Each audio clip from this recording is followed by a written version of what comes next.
حضرت علی عرض کرنے لگے صدقت یا عثمان، عثمان آپ نے سچ فرمایا ہے، حبب الی من الدنیا ثلاث، مجھے بھی 3 چیزیں بہت پسند ہیں۔ اب حضرت علی کیا پسند ہے کہ بندہ دھنگ رہ جاتا، اپنی اپنی پسند ہے۔ حضرت علی فرمانے لگے مجھے 3 چیزیں عرض کی حضور کے سامنے، مجھے 3 چیزیں بہت پسند ہیں۔ وہ 3 چیزیں کون سی ہیں؟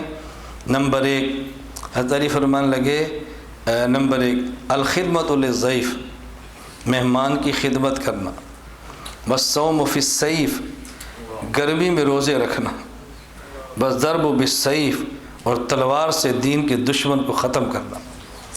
یہ میری محبوب چیزیں ہیں، محبوب چیزیں۔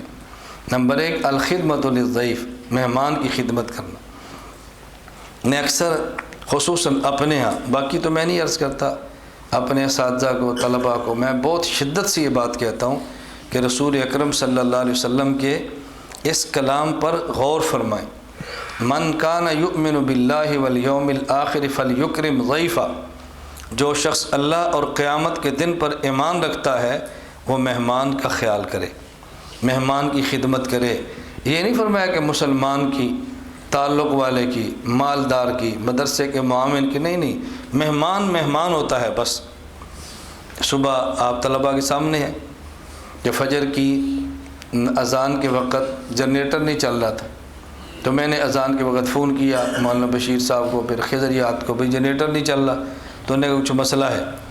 تھوڑی دیر بعد مجھے مولانا بشیر کا فون آیا کہ استاد جی وہ 3-4 جماعتیں آ گئی ہیں جنہیں رائیونٹ جانا نماز کے لیے رکی ہیں۔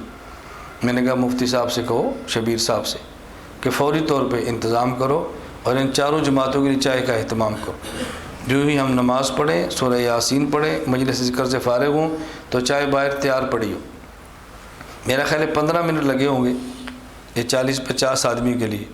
15 منٹ میں جب فارغ ہوئے تو میں نے پوچھا چائے، انہوں نے کہا جی تیار ہے۔ ہم نے کہا جی آپ چائے پئیں۔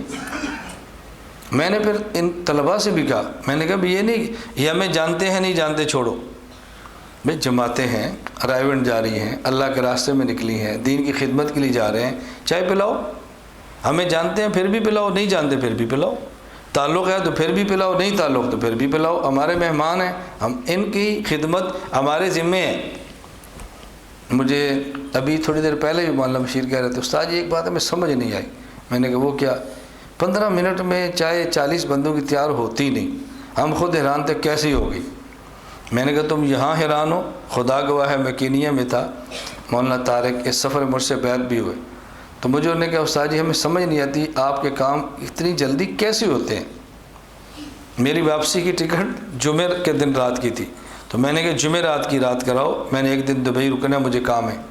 تو انہوں نے کہا کوشش کرتے ہیں۔ تو مجھے وہ کہنے لگے کم از کم 1 گھنٹہ لگتا ہے، کم از کم دفتر آتے جاتے کام ہے، اور 15 منٹ میں پیغام آ گیا ٹکٹ اوکے ہو گئی ہے۔ تو میں نہیں سمجھ اتنی جلدی آپ کے کام کیسے ہوتے ہیں۔ میں نے کہا اس کی وجہ کہی ہے، میں ایک وجہ بتا دیتا ہوں۔ مجھے کہتے جی وہ کیسے؟ ہم وہاں نیشنل پارک ہے نیروبی، جنگل ہے، تو انہوں نے اس کو گھیرا ہوا ہے، وہاں تھے، اب دیکھ رہے تھے شیر دیکھنا ہے، فلاں دیکھنا ہے، فلاں دیکھنا ہے۔ میں نے کہا یار اتنا وقت کس کے پاس ہے، کھلے جنگل میں گھومتے گھومتے شیر دیکھو، چھوڑو بھائی گاڑی واپس موڑو، فضول وقت ہم ضائع نہیں کر، چھوڑے اس کو۔ جب واپس گئے تو آگے گاڑیوں کی لائن لگی ہوئی تھی، تو مجھے کہتے استاد جی، اب میں ان کے لفظ نقل کر رہا ہوں کہ آپ لگے نا میں اپنی کرامتیں بتا رہا ہوں۔ وہ خوش ہوئے نا، خوش ہوتے، کہتے استاد جی آپ کی کرامت ہے۔ میں نے کہا وہ کیا؟ کہتے یہ منظر کبھی کبھی ملتا ہے کہ سامنے ہرن ہو اور شیر اس کو تاک کے کھڑا ہو شکار مارنے کے لیے، کبھی کبھی ملتا ہے۔ وہ دیکھے سامنے کھڑے، ہم دیکھ رہے ہیں 2 شیر کھڑے ہیں، آگے 2 ہرن اور شکار کے لیے کھڑا ہوا ہے۔ میں نے کہا کب اٹھے گا شکار کے لیے؟ چلو اپنا دیکھ لیا نا، اب چلو اپنا کام کرے، چھوڑو اس کو۔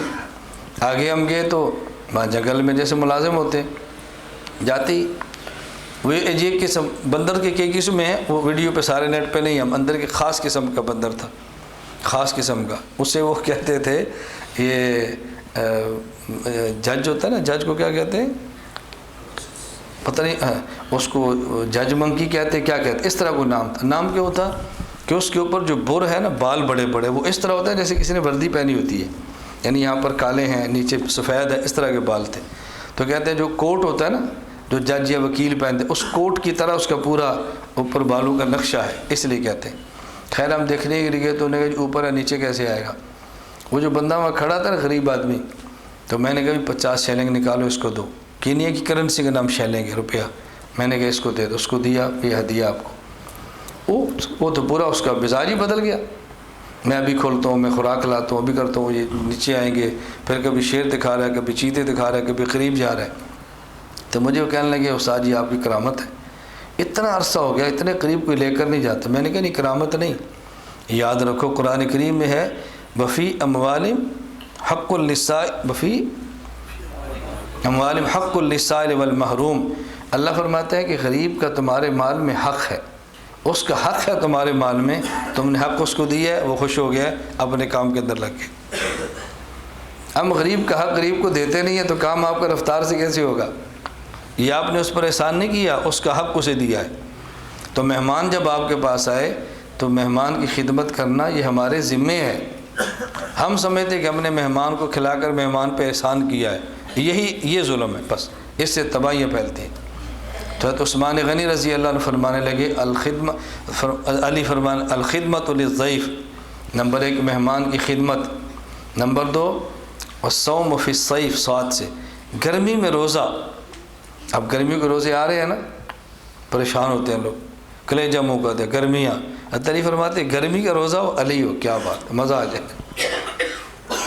نمبر 3 الضرب بالسیف, تلوار کے ساتھ دشمن کے سر قلم کرنا, یہ مجھے بہت پسند ہے. میں اس پر ایک ہی واقعہ سناتا ہوں, مجھے پسند ہے, واقعات تو کئی ہوتے ہیں. رسول اللہ صلی اللہ علیہ وسلم جب غزوہ خیبر میں تشریف لے گئے ہیں تو آپ جا رہے تھے, صحابہ کرام رضی اللہ عنہ مجمعین ساتھ تھے. مرحب سے ٹکر تھی, مرحب شیر پڑتا ہوا اور فضا میں تلوار لہراتا ہوا ہے. قد علمت خیبر انی مرحب شاک الصلاح بطل مجرب اذ الحروب اقبل تلہب. اس نے کہا خیبر جانتا ہے میرا نام مرحب ہے, خیبر جانتا ہے میرا نام مرحب ہے. قد علمت خیبر انی مرحب شاک الصلاح بطل مجرب, میرے پاس اسلحہ بھی ہے, پہلوان بھی ہوں, تجربہ کار بھی ہوں. اذ الحروب اقبل تلہب, اور جب جنگ شعلے پھینکتی ہے نا تو پھر میں اسلحہ دکھاتا ہوں. رسول اللہ صلی اللہ علیہ وسلم کے صحابی حضرت عامر رضی اللہ عنہ, ان نے ہاتھ میں تلوار لی اور وہ نکلے. انہوں نے کہا قد علمت خیبر انی عامر شاک الصلاح بطل مغامر. یہ تھے صحابہ رضی اللہ عنہ. دشمن للکارے اور پھر نیچے سر کرے, یہ صحابی کی شان نہیں ہے. مسجد میں ہو جھک جھک کے نماز پڑھو, اور جب میدان میں ہو پھر سینہ تان کے دشمن کو بتاؤ کہ ہم کون ہیں. حضرت عامر نے قد علمت خیبر انی عامر, مرحب خیبر جانتا ہے پورا کہ میرا نام بھی عامر ہے. میں بھی نہ تجربہ کار نہیں ہوں, میں بھی تجربہ کار, بزدل نہیں ہوں, میں بھی بہادر ہوں. مرحب آیا, حضرت عامر رضی اللہ تعالیٰ عنہ نے وار کیا زور سے, تلوار چھوٹی تھی, مرحب پیچھے ہٹا, اپنے گھٹنے پہ لگی, حضرت عامر شہید ہو گئے. تو بعض لوگوں نے کہا یہ بھی کوئی شہادت ہے, اپنی تلوار سے مارا گیا. رسول اللہ صلی اللہ علیہ وسلم فرمانے لگے اللہ عامر کو دوہرا اجر دیں گے. محدثین فرماتے ہیں ایک ان کی شہادت کا, ایک ان کے خلاف باتیں کرنے کا. تو میں کہتا ہوں کہ اہل سنت والجماعت کو دین کے حکام پہ خدا دوہرے اجر دے گا, ایک تمہارے کام کرنے کا اور ایک لوگوں کی باتیں کرنے کا. تو دوہرا اجر لینا ہے, کارا اجر لینا ہے, لیکن یہ تب جب آپ باتوں کا جواب دے کے اجر ختم نہ کریں. جواب دے کر نہیں, عمل سے کام میں لگے رہو, لگے رہو, لگے رہو. جو باتیں کرتا ہے کرنے دو, شوق پورا کرنے دو, ان کو کیا فرق پڑتا ہے بھائی. مرحب پھر آیا, اس نے اپنے ہاتھ میں تلوار لی, پھر آیا اور مرحب نے پھر کہا قد علمت خیبر انی مرحب شاک الصلاح بطل مجرب اذ الحروب اقبل تلہب. اب حضرت علی رضی اللہ اپنے ہاتھ میں تلوار کو لیا, فرمایا انا الذی سمتنی امی حیدرا کلیس غابات کریہ المنظرا وفیہم بالساء کیل السندرا. دیکھو یہ ہے صحابی. بزدل ہو اور کامل مسلمان ہو بہت مشکل ہے. مسلمان کو غیور ہونا چاہیے دینی معاملات میں. انا الذی سمتنی امی حیدرا, فرمایا کہ میری ماں نے میرا نام شیر رکھا ہے. شیر, حیدر عربی زبان میں شیر کو کہتے ہیں. میری ماں نے میرا نام شیر رکھا ہے.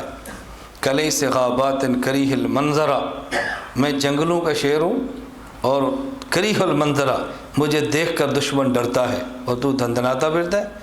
وہ فیہم بالسائکیل السندرہ، میں ناپ ناپ کے تجھے دوں گا، ایک وار کیا مرحب کے 2 ٹکڑے کر دی۔ فرمایا ضرب بالسیف، یہ مجھے بہت پسند ہے، یہ حضور کے دشمن آئیں اور دیکھو پہلے علی کرتا کیا ہے، مجھے بہت پسند ہے۔ حضرت علی رضی اللہ تعالیٰ عنہ، اپنی اپنی پسند ہے، اپنی